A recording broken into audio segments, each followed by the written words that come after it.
Tony Kurre Radio, welcome to the big show here at Tony Kurre Radio Live. We do it every single Monday through Friday morning between 7:30 and 9:30. People watching us on Facebook Live and right now listening to Tony Kurre Live, the thousands of folks doing that. Realize I did the show with Dr. Josh Claypo. He will join me tomorrow morning. We do those shows on Thursday mornings. We'll also be on Fox 6 tomorrow morning right around 9:35. We do a regular hit on Fox 6, and thanks to Janice Rogers and Mickey Ferguson and Mike Dubberly and all those guys who do a fantastic job. It's the only TV station in town that is cool enough to have Tony Kurre Radio on it. Most TV stations are afraid of us. They're like, ooh, Dr. Josh and Tony. I mean, they get out there a little bit, man. They talk about some things, ain't taboo, blah, blah, blah, blah, blah. Fox 6, WBRC Fox 6 here locally, is the coolest television station out there. And I want to thank those fine folks for believing in us and having. So we actually had a show on their over-the-top platform, OTT, for a couple of years, and it was fantastic. We had a great time. So we're going to talk about some great things. First of all, we have a brand new show coming up. I'm going to do it tomorrow night. I'm going to co-host it. Scotty Scott, good morning to you, man. I'm going to host the show tomorrow night. It's called What You Want to Talk About, and it's a show about what you want to talk about. I've never done this before. Everything I usually do is somewhat calculated. You know, the Damon Johnson show, the Austin Hanks show, the Mission Minded show, the AC/DC show, Adapter Parish on Tuesdays, brought to you by Ed's Pet World. We do the Monday show, Dark Side of the Pooch, When in Rome. We do all these shows, and so we kind of have a theme that we do for these shows, and I've never done a show where I just got on Facebook Live and on Tony Kurre Radio for an hour and absolutely flew without a net. And so I'm really excited about this tomorrow night. My director of programming, James Michael Keats, will join me tomorrow night. So we'll be coming on right after Blues Almighty. I wanted to make it kind of a relationship show because you can always talk about relationships. And I think at about 9 o'clock on a Thursday night, people are probably sitting around the house, you know, talking to their girlfriends or their wives, their husbands, and they got issues, they got problems. Maybe things are super good. So we'll talk about that, but we'll talk about anything you want to talk. It's called What You Want to Talk About. We'll do the show tomorrow night at 9 o'clock. And really, for any other reason, I just want to see how many people are going to tune in. I want to see if we can blow this thing up.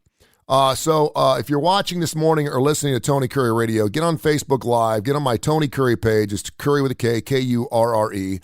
Do it tomorrow night at 9 o'clock, and let's just shoot the bull. And anyone that knows me knows on Tony Kurre Radio and Instagram as well as Twitter, and Facebook, and even LinkedIn, I'll talk about anything, man. There ain't nothing I haven't done at least once. I mentioned it yesterday. The only thing I haven't done is been with a dude. I've done everything but be with a dude. I won't do that because I just don't want to be with a dude. But I'll do anything else. I mean, I'll do anything else. I've jumped out of airplanes. I've done it. There ain't Teresa Ponder. Good morning to you, Teresa. People that know me know that I am willing to take a shot at just about anything in life to experience it once. One time. And I've done a lot of things one time, and I'm like, I ain't doing that again. Being with a dude ain't one of them. So today is 2/2/22. Met a woman a couple of weeks ago up at the gas station. She's like, it's crazy. I'm turning 22 in February. And I said, really? I said, what's your birthday? And my birthday's in March. She says, February 2nd. And I said, wait a minute. You're turning 22 on 2/2/22? She goes, oh my gosh. And I was like, that's crazy, right? So happy birthday to whoever the hell she was. So we got that going on. And then today is Groundhog Day. And there's something going on in the universe with the planets. I don't know if they're lining up or something's going on. So there's a lot of weird things going on this particular day. If you're into one of these conspiracy, strange things lining up and astrological, whatever. It's going to be a weird kind of day. It's going to be kind of amazing. And so then I reached out to a friend of mine. His name is Andrew Gough, Gough. Andrew, who I consider a friend of mine because if you're on this radio station, you've come into my home, and if you come into my home, you're a friend of mine. I started watching Andrew on TV on Discovery and Discovery Plus about 4 or 5 years ago, watching the show called Mysteries of the Abandoned. Good morning, Teresa. And I just think he's great. I just think he's super cool. There's all these archaeologists and these entertainers and these TV presenters and these explorers, you know, and they're on there and they're telling their little snippets around these particular stories they do. He's been on What on Earth. He's been on Mysteries of the Abandoned. He's done Factories. He's done all these crazy shows. Well, I'll tell you what he's done. And you've probably seen some of them. He's done Discovery Science, The Alaskan Triangle, Conspiracies Decoded, Forbidden History, Super Factories, Mystery of the Abandoned, In Search of, One on Earth. He's done all these great shows. But of all the people that are on the show, he's the one dude that I'm kind of like, I can't wait to hear what he's going to say. So I called him up and I emailed him and I said, is there any chance you want to come on my radio show? And I didn't hear anything back. I thought, okay, he's too big. You know, he ain't going to mess with some dude. He's over in the UK. So he emails me back and says, I'd love to. Well, he's been on the show a couple of times, and every time he comes on, I could talk to him for 4 hours. It's just amazing.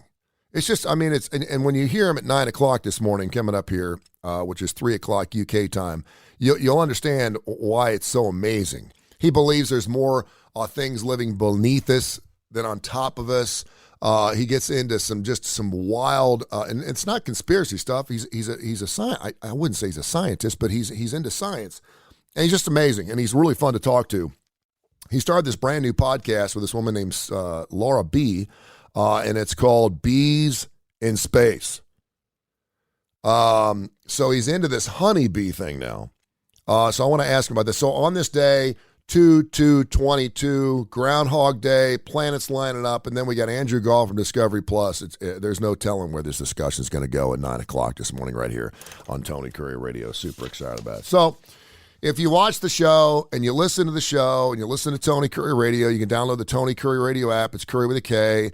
It's 24 hours a day, 7 days a week, classic rock. It's great classic rock and roll. If you're my age or younger, and the youngsters are into it too, it's fantastic classic rock. It's stuff you don't get a chance to hear very often. You'll recognize every song we play. It's just stuff you don't hear very often very much. And it's all up-tempo. I've always found that if you hear a classic rock song that you haven't heard in a long time, but it's slow, you won't listen to it. But if it's up-tempo and you can tap your foot to it, you'll stick around.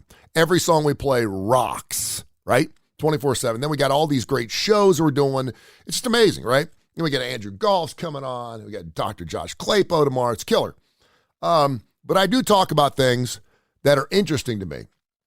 I see another one of these stories. And I shouldn't be bringing it up, and I'm not. Well, I can mention her name because I actually searched her this morning to make sure she was real. Whitney Page Venable from Florida. She's 26. She came out late last night. She's claiming she was told to cover up at a theme park for wearing a crop top after being told her big breast made people uncomfortable. Big breast making her uncomfortable. The model claims that an employee informed her that she'd have to cover up her cleavage if she wanted to be let into the park. She was wearing a white crop top and mint green shorts, but says many other women wearing similar outfits. I don't think so. She said, I felt humiliated and embarrassed. As you should. Put some clothes on. Listen, I'm a dude. I like seeing cleavage as much as the next guy. I love boobs. I love seeing boobs as often as I possibly can, but you're at Universal Parks with kids. Put some clothes on, man. I was told I had to change my top to be able to enter. I think it's because I have naturally big breasts, and it makes people uncomfortable, but as far as I know, my clothing wasn't against the rules. I felt like I was discriminated against because of the size of my breast. I noticed other people staring and felt really embarrassed. It was humiliating. You think? She's got 60,000 followers on Instagram and OnlyFans, by the way. Would you stop already with the big boob, good-looking woman? Would you stop? Would you stop? How desperate are you? How insecure are you that you got to show your boobs everywhere? Do you wear that to church? Stop. Listen. If God somehow endowed me with a 3-foot wiener, all right, and maybe I was on OnlyFans and maybe I was making money, I was gifted, and so I'm going to take advantage of this, right? And it went all the way down to my kneecap. And I was at a family park. I'd wear chinos. I'd wear some baggy pants, first of all, to be comfortable.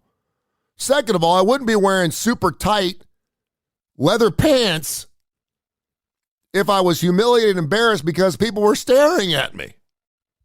Unless, of course, I was trying to get more followers onto my OnlyFans where people could pay $19.99 to see me with my legs up behind my head. Stop! Stop it!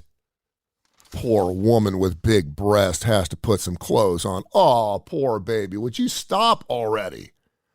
Brandon, good morning to you. I am so sick and tired of hearing about great-looking women with huge breasts who have 1 million followers, and I'm tired of hearing about how rough you have it in life. Get over yourself. You take your clothes off for 10 minutes a day for $100,000 a month. I don't want to hear your shit anymore. I'm tired. Stop. You got it good. Look at you. No, they're making me put my clothes on. Look at this picture. Look at this picture. Look at this picture. You want your kids to see that at Universal Studios? At Sammy's? Yeah. OnlyFans? Sure. Instagram? Knock yourself out. Pay their $19.99. But there ain't no reason why someone with big boobs who's got them hanging around your kneecaps can't be told to put some damn clothes on. Put some clothes on. Be decent. What happened to decency? All of a sudden, we're all just allowed to walk around, say whatever we want, show our boobs, and it should be fine. I'm being discriminated against. No, you're not. Your boobs are like 34 double Z's. Put some clothes on. It drives me crazy.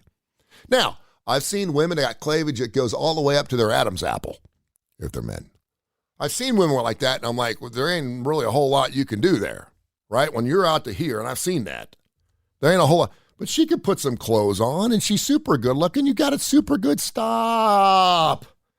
If you're trying to get new guys to watch, this ain't the kind of gal I'm going after, man. Guys like you to cover up a little bit. You know, we want to play peekaboo a little bit. Cover up a little bit and then show us later. Get on there, have a shirt on that says, join me on OnlyFans, and you get to see more of this instead of walking into a park with no clothes on. And they're making her do that. Next thing you know, Disney World's going to kick her out. I don't get it. All right, Andrew Gough will join us coming up here at 9 o'clock this morning. He is from Discovery Plus. He's fantastic, and I love him. And I got to be honest with you, I've done 1 million interviews, and I get really anxious when he comes on because it's so overwhelming, all the different directions I could go with this guy. He's amazing. He's going to join us at 9 o'clock this morning live from London. It'll be 3 o'clock London time. And also, we got this brand new show. I say it's a brand new show. Really, I'm just going to give it a shot. If it goes well, I'll do it every single week. Okay? It's called What You Want to Talk About. It's going to go on tomorrow night at 9 o'clock Central on my Facebook page. We'll probably move it over to Tony Kurre Radio eventually. It'll be played on Tony Kurre Radio on the Tony Kurre Radio app. It's free. Just download it. Just get it. We got another great 5-star review last night. We got like 75 5-star reviews. Everyone that tunes in, everyone that gets the Tony Kurre Radio app loves us. So tell everybody about it. Blow the thing up. And I promise you, it's going to come back to you with great content. We don't play a lot of commercials. You can hear it all. It's great. So we're going to do this show. And I've never done a Facebook Live at night before. We get a couple hundred viewers in the morning. People watch the video throughout the day, and I greatly appreciate that. But I want to blow this thing up tomorrow night at 9 o'clock. So tune in tomorrow night, and you can ask me anything, and I will answer it. I'll do the best job I possibly can. Like I said, I'm willing to do everything once. I will do anything you want me to do tomorrow night. I will answer anything you want me to do tomorrow night. You can ask me about friends, family, whatever you want to do tomorrow night at 9 o'clock. And we're going to kind of center it around relationships because relationships are easier to talk about because we're all in one. We'll have that for you show coming up tomorrow night at 9 o'clock right here on Tony Kurre Radio. Tony Kurre Radio on the Tony Kurre Radio app. You can also see us on Facebook Live. We have a show going on tomorrow night at 9 o'clock after Blues Almighty called What You Want to Talk About. It's a brand new show. We're going to let it rip tomorrow night. We're going to talk about whatever you want to at 9 o'clock tomorrow night on the Tony Kurre page. And, of course, we also have Mission Minded today at noon and 7:30 with Michael Coleman, who's the executive director of the Jimmy Hell Mission. Live Wire Wednesday later on tonight, brought to you by Southern Precision Staffing. I do a ton of interviews. I reach out to people that I think are super interesting. And of all the interviews I've done, the thousands of them, this is the one where I almost get a little overwhelmed because there are so many different things I want to talk to him about. He is Andrew Gough. He's a London-based writer, as a TV presenter. I fell in love with his work about 3 or 4 years ago when I started watching Mysteries of the Abandoned, and I just absolutely love that show, and he joins us right now on Tony Kurre Radio. Andrew's calling from London. Andrew, how are you, man? Hey, Tony, I'm doing great. Thank you. How are you? Great to have you back on the show for the third time. Of course, if you've seen Andrew's face, you will recognize him. Discovery Plus, Discovery Science. He's done the Alaskan Triangle, Conspiracies Decoded, Forbidden History, Super Factories, Mysteries of the Abandoned, one of my favorite shows, In Search of. What on Earth? You also have 5 new podcasts coming out. And also, of course, you've recorded 10 of your articles. And also Discovery Plus has just put out Curse of the Highgate Vampire. You, my friend, are a busy man. How can people find you? And just amazing. And, of course, you're all over online as well. Hey, thanks so much. Yeah, lots going on. It's good to see things really freeing up and tons of new shows. If you liked Abandoned Engineering, there's another new similar show that's in development that will be coming out in 2022. And you can find all this stuff on andrewgough.com. So I was watching your newest podcast this morning. And this is why I reached back out to you, because I just think it's just crazy remarkable. Bees in Space. I watched your first podcast with Laura B this morning, and I really got to know you a little bit more. I know you're originally from Chicago. You're now based in London. But you told this amazing story about how your dad was a pilot, and then you got free tickets to fly anywhere you wanted, wherever your dad was flying. And then you talked about, and I thought this was perfect, because through this pandemic we've gone through, we're having this mass resignation. We're having people that are under the spotlight, this hot light, and they've decided, hey, I don't want to do this anymore. I want to do something that's closer to my heart, or something that's really passionate in my heart. And you've done that pretty much your entire life as an explorer and as a TV presenter. But you talked about moving to Milwaukee after a divorce and a book falling off a shelf. Will you kind of tell that story again? Because I think it's remarkable. Yeah, well, I mean, it's one of those things where you get to a certain age and you're like, there's got to be more than just this day job, right? But what is it? And I was just walking around this glorious old bookstore and I didn't know what to sink my teeth into. And there fell this book about this old archaeologist who's made this amazing discovery. And I just picked it up. And I swear from that point on, I kind of found my feet, and it didn't take long. From then I moved to England. And when you move to England, you're just tripping over old, amazing archaeological finds everywhere. So it just fed that kind of passion, and it sort of took off from there. I have a friend of mine who I did radio with for the last 5 years, Dr. Josh. His son is going to Oxford over there, so he got back for the holidays, and he was sending me pictures of pubs that were established in 1574, and I'm like, what in the hell? I mean, it's crazy. Our country is so young. We're still trying to find our legs, and we're still holding on to the couch as we go to the length of the couch. So just interesting stuff there about England. I think it's super cool what you're doing. Now, can I ask you, how old were you when you found that book? I was in my late 20s. Okay. So I'd already traveled a lot at that point. I'd been all over South America and I'd been all over Europe, but I didn't have a good feel for what it was that I would, galvanize my adult life around in terms of subject matter and passion. Andrew Gough joins us here live from London. He's on Discovery Plus, and if you see his face, and I've put it all over social media this morning, you'll know exactly who I'm talking about, and greatly appreciate his time and super gracious that he's given us a few minutes. As a person who has looked for the Holy Grail, you've looked for the Nazi gold. There's not too many things that you've done the Bermuda Triangle. You've done all these amazing things, and a lot of conspiracies that go with those. And you're always trying to find truth in a lot of those things. And sometimes you find some nuggets that we didn't know about. And so there's some science behind that. You're on science channels. You're on Discovery Plus.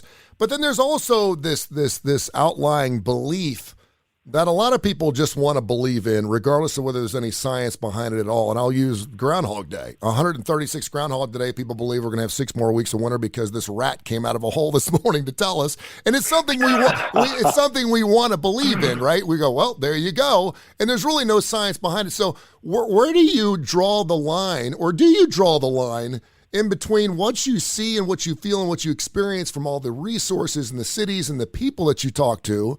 And then those outside beliefs where you're like, you know what, this is just what I believe in, whether it's a religious belief, it's a spiritual belief, or some type of belief, or do you have a line there?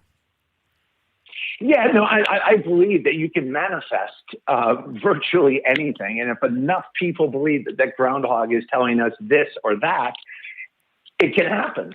And I think an element that I kind of keep close to my chest because it's incongruous with a lot of the science stuff we're talking about is that there's an element of the spirit world that has a lot to do with archaeology and treasure and who's worthy, and it's protected. And the fact that it's protected is something that people go, oh, hey, come on. Sorry, it is. And I can give some examples of that. Are there some things that I know we've been looking for a long period of time, including the Holy Grail and also Noah's Ark? And I know that we've seen some things, and we can even go outside of our own world. And I saw a great show about Mars last night, and I know they're bringing back all these different pictures. Are there any things, do you believe, do you think in your lifetime that we will make a major discovery? Or do you think we'll find the Nazi gold? I can name about 20 different things that we've been looking for a long period of time, and we have not found them yet. And I think that's, it's a curse of Oak Island. The show continues to go on. When are we going to find something? Do you believe in your lifetime that we will make some major discovery? Well, your listeners are going to think that you've set me up for this. And I'm telling you that Tony has not. He has no idea what I'm about to say. And that is, I am personally involved in an excavation in England in a village that has been totally forgotten, but is royal. And we've traced the motherlode of Knights Templar treasure from Jerusalem to the south of France to Le Havre, 2 boats to Nova Scotia, 3 boats to England. And this place is full of it. Satellite scans confirm it. So we're excavating again in the spring. So stay tuned. I may have a firsthand account of some of that legendary treasure for you. Wow. Well, you will definitely be back on the show this spring then, because I want to hear about this. It's remarkable. Andrew Gough joins us here. You can see him on Discovery Plus. He's all over the television. He's done a ton of different shows. He's got 5 new podcasts coming out. He's done a bunch of articles, which he just recorded as well. He's also got a brand new podcast out called Bees in Space, about honeybees. I'll talk to you about that in a few minutes. Based on that podcast, though, you mentioned the fact that you have gotten high and you smoked a lot of dope with people in India. You love that country. So I want to see a tape of Andrew Gough just stoned off his ass. I want to see that. First of all, tell me that experience, because I think that would be amazing television.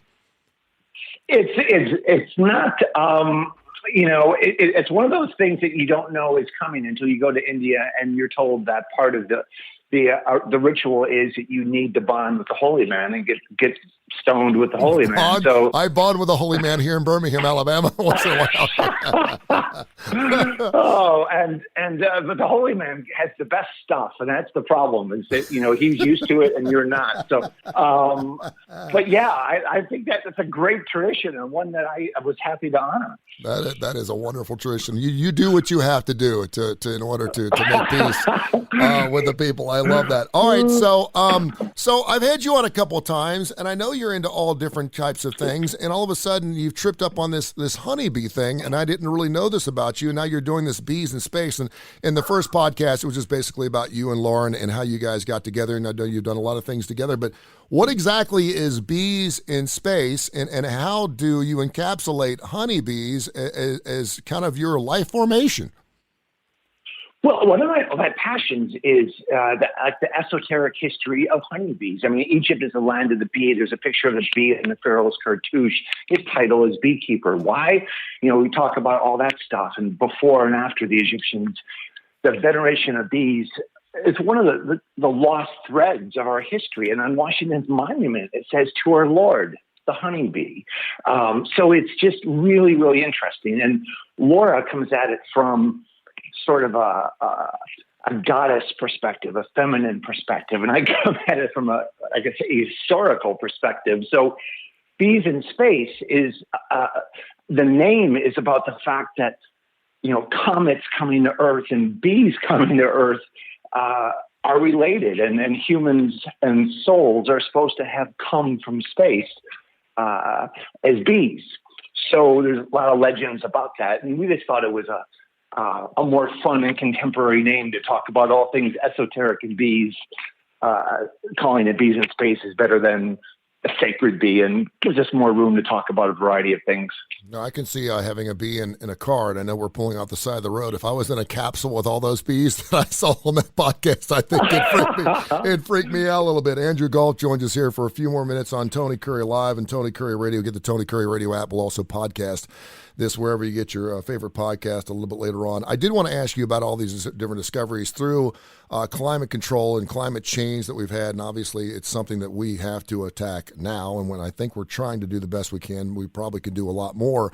But through LIDAR and through the defrosting of the permafrost and all these different things, how do you differentiate what we can actually discover, what we can discover? A lot of the areas of our world are very difficult to get to, and there's all these different discoveries, and I know people are talking about different types of viruses coming out of the permafrost. What's your thought process and all that stuff, and what perhaps we could be unveiling, maybe some things we don't want to see over the next few years? Because I know Elon Musk is talking about going to Mars by 2026. I'd kind of like to investigate our world here first. Yeah, well, the inner Earth is one of my favorite subjects. It's this legend of the fact that beneath our feet, everyone from Haley to Gauss to all the great scientists have spoken about, there probably is life beneath the Earth. But the thing that I think is fascinating is LIDAR is great. It's a really good green way of understanding where there are cities and ruins without having to just aimlessly burn and dig and do things that harm the environment. But what I think is the real future of archaeology is what I'm using right now, which is satellite. And I have to be careful about that because it's, you have to kind of know somebody who has one of these satellites, but it's satellites that are used to find underground military bases can also validate where you believe there's treasure in chambers, because these people didn't, they had some of the greatest relics of antiquity. They're not buried a couple feet in the ground. They're going to be 10 meters in the ground, 30 feet in the ground, and you're not going to be able to find them without this advanced technology. Is there, I've seen enough shows about the Nazi gold and how they hid them in caves and in trains and blew them up and everything else. Did they hide these treasures so we wouldn't ever find them? Did we hide those treasures so we could go back and find them eventually, or was it because of the way the Earth's changed over the millennium that a lot of these things are just buried and we can't see them anymore? Well, it's a fascinating question, because the Germans taught the Filipino people who visited, the Japanese people, how to bury stuff. So you go down 200 feet in the ground in a man-made tunnel, you put the chamber in there, and you put the treasure in there, but then you backfill the tunnel with what they call German cement, which is colored the same as natural stone. And if you don't have the engineering map of where it is, you're never going to find it. And by the way, it's laced with cyanide and explosives. Yeah. So, the booby traps is something you have to deal with as well. Andrew Gough joins us here on Tony Kurre Live. You were talking about the center of the Earth. You said something that was pretty remarkable the last time you were on the air, and you just alluded to it, that you believe there's more things living beneath us than above us, which I think is really interesting. And we always talk about if there is an Armageddon or any type of climate control change where we have a winter that lasts for years and years, we're going to have to move underground. We're going to have to move somewhere else. And I don't know if we'll have the opportunity to move outside our Earth to a Mars or anywhere else. But I heard an interesting story the other day that the core of the Earth is cooling. What does that mean? Well, it's a good question, and I'm not sure we can be entirely sure about that. I did a What on Earth episode about the Kola borehole in Russia that took 20 years to make and goes 8 miles into the ground, and they found fossils. Not only fossils, what are fossils doing 8 miles in the Earth? But they found, and it's now been proved, there's more bodies of water inside the Earth than are on the oceans on top of the Earth. Wow. Which has led some scientists, very famous scientists, to say, wait for it, they don't think we're on the outside. That's pretty scary. It's a bit heavy, that does. That is pretty heavy. What are your thoughts on us inhabiting Mars? And I know that Elon Musk is wanting to do something, wants to have 1 million people up on Mars by 2026. What are your thoughts on exploring that? And I also heard something very interesting as far as in the way our genetic makeup is. It's more prone to live in Mars because of the differential temperature that we have inside of our bodies at 67 degrees, which, by the way, is the temperature on Mars, roughly 67 degrees in summertime. And also the algorithmic clocks that we have in our lives. We have a 24-hour clock, but our bodies really don't adjust to a 24-hour clock. It adjusts more to the clock that we have on Mars. What's your thoughts on did we come from Mars? Did we come from here? How does that all work? And are you excited about going to Mars? And is that something you'd want to do? Well, it's so interesting you mentioned 67 because there's a whole other discussion about how one of the secrets to life is 2/3. Everything's 2/3. 2/3 of Earth is water. Everything's 2/3. But if the Earth is in trouble, it's 4.5 billion years old. It wouldn't be the first time, I believe, and it's arrogant of us to think we're the only civilized inhabitants ever of this planet. 4.5 billion years old. I think there's been Earthlings who have left Earth in the past and gone to another planet, much for the same reason that Elon Musk is saying, let's colonize on Mars. I think it's a good idea to have a backup plan, personally. Yeah. I like it. We're just a grain of sand on the beach of life, Andrew. You know that, don't you? Yeah. Hey, man. That's right. Thank you so much for your time. I love speaking with you. I could go for hours and hours and hours. Best of luck on your Bees in Space podcast. You can see it, andrewgough.com. Check out his website. He's all over the place. And we'll catch up this spring. Hopefully we'll find some treasure, and you can give us the dibs on that, okay? Looking forward to it. Thanks, Tony. Thank you, brother. Appreciate you. There he is. Andrew Gough joins us right here live from London. Stuff maybe because I'm watching the History Channel and Smithsonian and the Weather Channel every day. I just think it's remarkable stuff. He's great. You could podcast that interview a little bit later on at Tony Kurre Live. Just search Tony Kurre Live, find it on Audio Boom, and you are good to go right here on Tony Kurre Radio.